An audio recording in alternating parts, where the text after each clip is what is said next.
بفيديو تداولته المواقع والسوشيال ميديا بشكل كبير اليوم، قدم ليونيل ميسي اعتذاره لناديه الفرنسي وزملائه بعد زيارة اللي قام بيها مطلع الأسبوع الحالي ومن دون إذن النادي، خاصة بعد خسارة فريقه أمام لوريان في الدوري المحلي.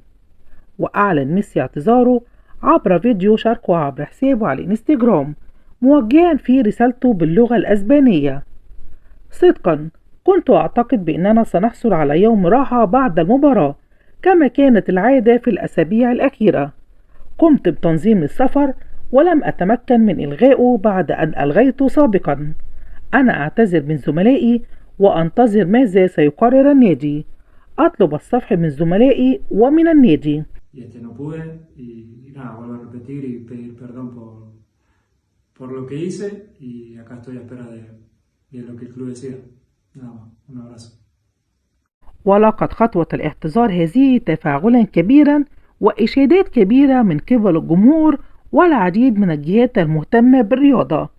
وعلقت إحدى المواقع الرياضية على فيديو ميسي وقالت: ليو ميسي يعتذر من إدارة باريس، الاعتذار من شيم الكبار يا ليو،